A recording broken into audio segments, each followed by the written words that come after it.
Hello, folks. Welcome back to English 414 Methods of Research.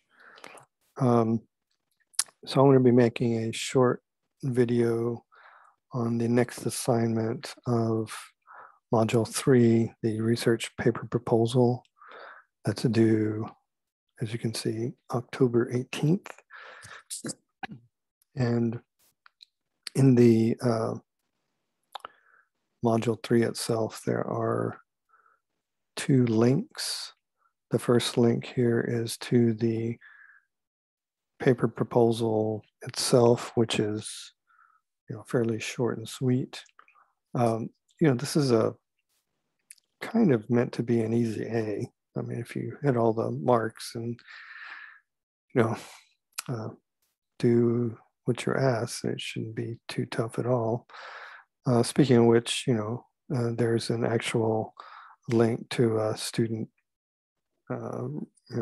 paper or research paper proposal that is graded, so you can see what to do, what not to do.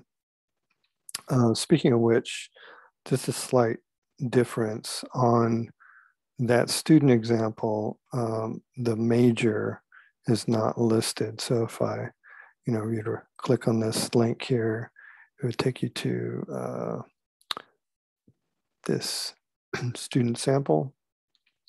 And you can see here that it begins with the subject as opposed to the major. And the reason that I ask for the major now is that it's, I don't know, 19, 20 students in this class, and there are quite a few history majors, I think a psychology major. So just let me know what your major is, as the models that I will show you, or examples I show you, illustrate. Okay, so this again is the syllabus. If you were to click that link in Module 3 for the research paper proposal, you will get this guide, if you will. And it's pretty short and sweet. This is all I'm looking for right here, just this information. If I go to the student sample, remember that the one that I'm about to show you does not have the major, but yours will have whatever your major is.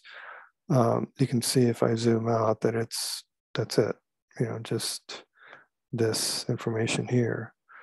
So again, not meant to be a killer assignment. What you need to do first is, as step 1 says, choose a problem, issue, or controversy in a text or texts. The reason I say this is because, this is technically an English methods of research course, and we focus on literary texts. So in history, certainly, you could focus on literary text as well, but you could also include historical documents and statistical data and other kinds of texts. But you need to choose, what I largely or broadly construe as a problem, issue, or controversy. And the point of this is to get you all at this higher level of, upper or senior level writing. Remember, this is a 414 course, to start engaging in what we call the academic conversation about whatever topic or subject you're writing on, rather than, in a lower level kind of course or even high school, you might simply write a report, which is basically a summary of something. But here you will be, in effect, arguing for something or against something, which is what the next step says. Take a particular stance for or against that problem, issue, or controversy. I'll show you examples of this in a moment. And then type your proposal with, these 4 categories. So put your, heading at the top as this sample shows here, right? Basic MLA style form here. You know, your name, my name, the course, and the due date, which would be October 18th, 2021. So there are three in this, this guide here, if you will. There are three examples. There's an English major, there's a history major, and then there's another English major. So I'll walk through a few of these to explain what I'm looking for. So just type your major. In this case, it'd be English, the topic or subject, and this should not be a full sentence, just a phrase will do. In this case, racism in Shakespeare's Othello. Keep in mind that, you know, MLA style still is required, and MLA requires that all titles of plays are italicized, as are all book titles. And then your question, that is the question that you plan to ask, and then by the end of the paper have actually answered to some degree. So in this case, it's a bit of an either or. You can see the word or right in the middle. So the first part asks, does the representation of the character of Othello reinforce racism in Shakespeare's era? Or does the play help to reveal and expose the racism of Europeans against Moors and people of color? Now, clearly, you know, Shakespeare is technically, or was technically, a European, but this latter construction of the question kind of lets him off the hook, if you will, if you say, well, this was simply Shakespeare holding a mirror up to the Renaissance or Elizabethan era. It wasn't necessarily him, even though his dialogue and characterizations are pretty stark in that play. So you can answer, yes, it does, or no, it doesn't, or it does to some degree, right? Those are all possible answers to that question. And a working thesis, not an actual thesis, because you're working out your idea. You haven't actually written the paper yet. You're just proposing what the topic and attack or approach will be. So it's currently working or tentative thesis. And just a short little 2 to 3 sentence paragraph about you know, what the topic is, kind of contextualizing it, and then how you plan specifically to go about answering that question, this research question. So here's a contextualizing sentence at the beginning. An examination of cultural, historical, and print culture context during the Renaissance will provide a basis for how and to what degree Shakespeare's character of Othello mirrors or reflects racist sentiments during the author's own time. So that would be telling me that you plan to engage 3 areas of inquiry or research, culture, which can be, you know, religion and economics and so on, or historical documents, whether actual histories or letters and other kinds of things. And then print culture. Print culture is a broad category of things that are printed, in this case, during the Renaissance or during Shakespeare's Elizabethan era, that could show or reveal that it wasn't simply Shakespeare, but it was, you know, kind of in the air, as it were, racism was. Furthermore, a close reading of Othello's speeches, soliloquies, and dialogues with other characters will discern whether Shakespeare is criticizing the racist constructions of the other or is promoting and or reinforcing unfair perceptions of people of color. So in English, we're very fond of, this is sort of our basic research tool, what we call close reading, that is evidence from the text, whether direct quotation or paraphrase or both. You are, you know, telling your audience, look, you know, this sentiment idea can be found right here in this line or these lines. And that's, again, how we kind of do our fundamental research and literary studies. In this case, it would examine the speeches of the characters, the soliloquies, the dialogue, and talk about what is called the other, which is a term from Edward Said's very important groundbreaking work on post-colonialism called Orientalism, in which the other is a category of typically people of color, but not necessarily, who are seen as marginalized or somehow exoticized people by the hegemony or by the dominant class. And then finally, it ends with the overall aim of this research seeks to situate Shakespeare's tragedy Othello within the larger intellectual framework of racism during the Elizabethan era. So specific methods and techniques, and then contextualizing it at the end in terms of the era Shakespeare's from. Okay, simple enough, right? Then the history example follows the same format, but obviously different topics. So the student's major would be history, and in this case, the topic or subject would be W.E.B. Du Bois' legacy in Eastern Africa. Again, notice it's just a phrase, it's not a sentence really. And then the question, to what extent did W.E.B. Du Bois' work on and in Africa consolidate identity in Eastern Africa as opposed to Western or Southern Africa? And working thesis could be, again, a kind of contextualizing sentence at the opening. Although in his later years, W.E.B. Du Bois lived, worked, and died in Western Africa, namely Ghana, his work on Eastern Africa in countries such as Sudan, Ethiopia, and Egypt go largely unstudied or offered skewed representations of his ideas. And this next sentence gets at how one will specifically answer the question above. Through an examination of Du Bois' involvement in the Pan-African Congresses, which he co-founded and of which there were several, his editorship in the NAACP's Crisis Journal, the journal that the NAACP published and he helped to edit,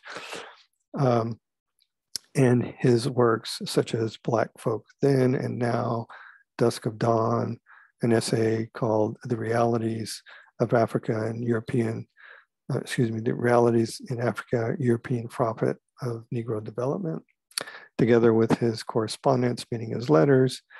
So all of those things taken together, this paper seeks to uncover the influence of Du Bois' African nationalist legacy in Eastern Africa then and now. Okay, pretty doable given all that background information in 8 to 10 pages. And then this next one, which is an English major proposal also, it's about the influence of the King James Version and Morrison's novels. But before we look at that, I want to point out that that sample stems from this email reply to a student in this course yesterday. So today is October 8th, and my reply was yesterday. And that student wanted to write on this, on the King James Bible and its influence on American literature. And as I say right below that, that this is a huge topic, that entire books have been written on this. For example, if you were to click on that link, here's one, right? American prose and the King James Bible. Prose as opposed to, say, poetry and drama, right?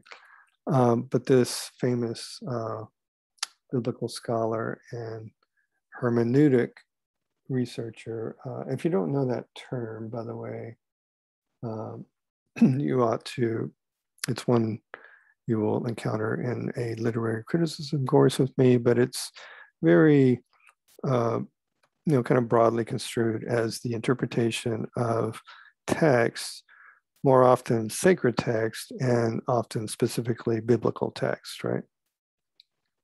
So biblical hermeneutics, we would call it. But Alter here is known for his focus on the King James Version of the Bible. And in this particular book, he surveys quite a swath of writers and their novels, right? Again, prose.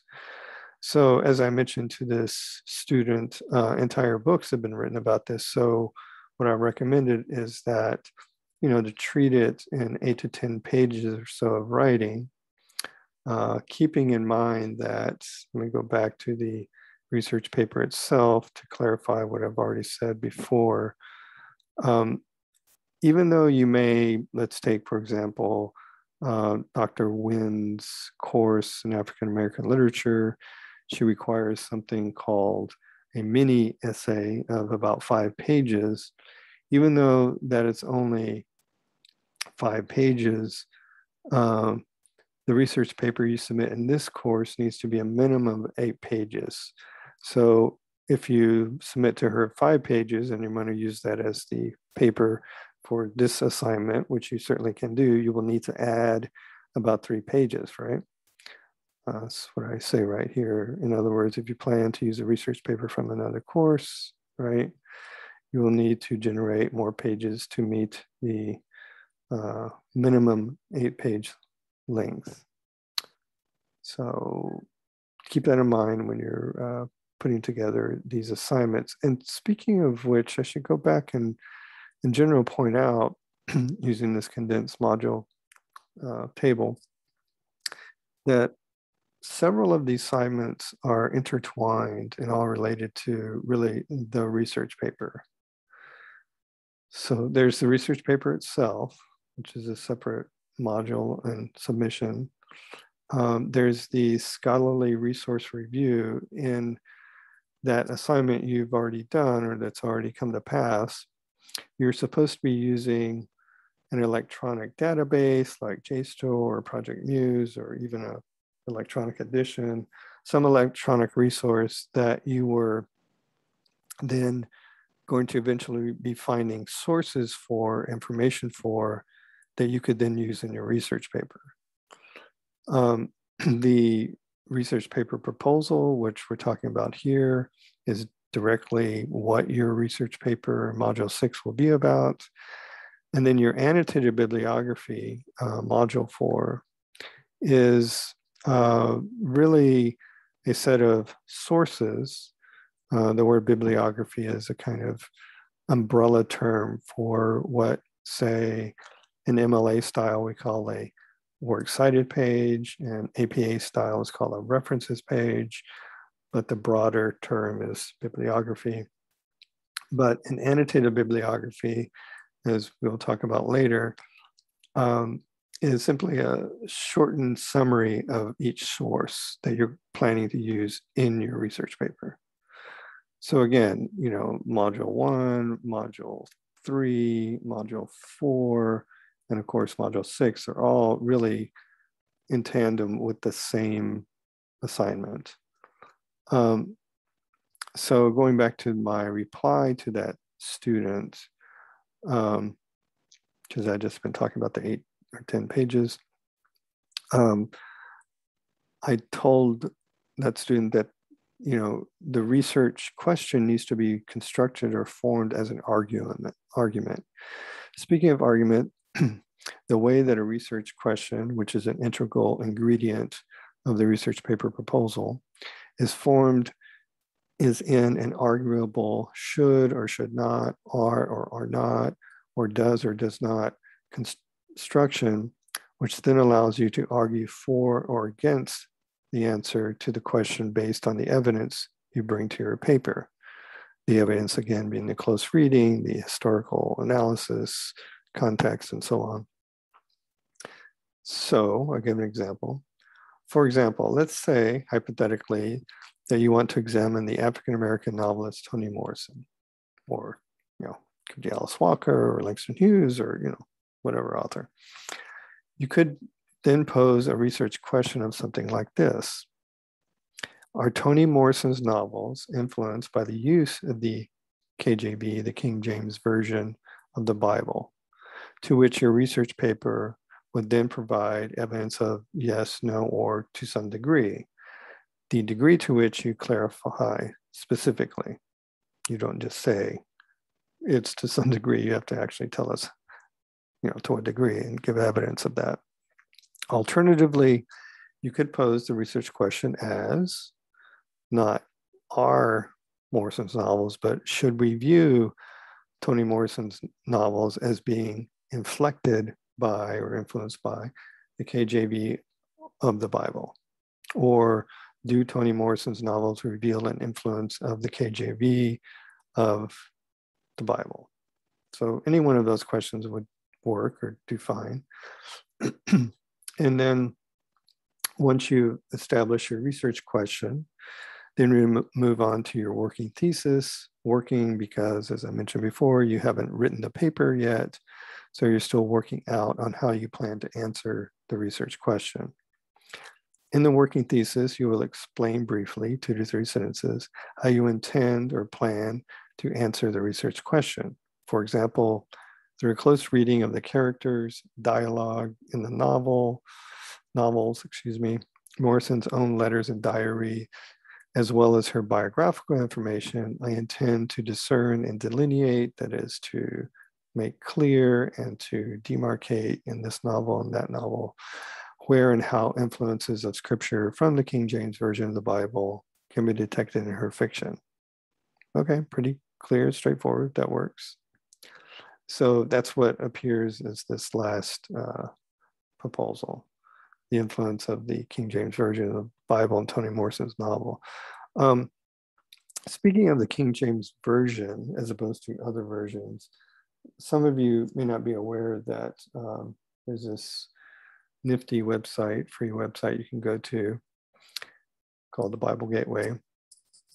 And in English alone, there are something like over 30 translations of the Bible. So this website always defaults to the NIV version, but if you just pull down this, here in English, this alphabetical list, you'll see all of these are different translations of the Bible. So there's the King James Version, there's the authorized King James Version. Then down here, there's the New King James Version. And all of these purport to be the correct and or best reading of the Bible, which is a bit, complicated and contentious at times. Anyhow, so that's why this particular student is focusing on the King James Version as opposed to another version. And a question could be posed like this: do Toni Morrison's novels reveal an influence of the King James Version of the Bible? That could be yes or no, or to a degree, right? The first sentence here contextualizes it.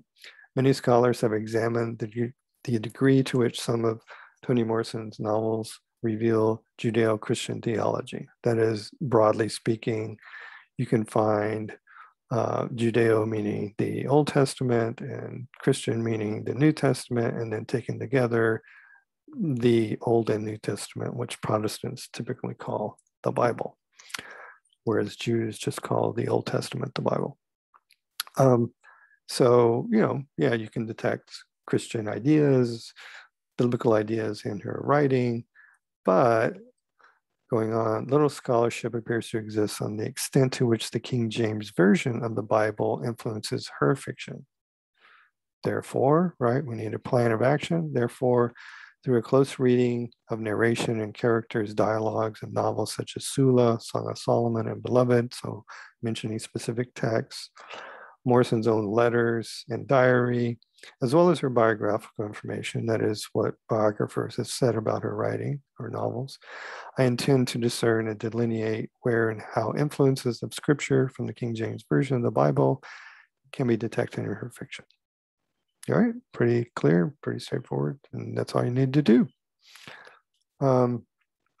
So again, in this student sample, which again is linked to in module 3, pay close attention to what to do and what not to do. So again, you need your, basic MLA style heading information up here. Just give it research paper proposal because that's what it is. And then, the sections, of course, again, yours will contain what your major is. And just make sure you proofread closely and hit all the points I've been talking about in this video lecture.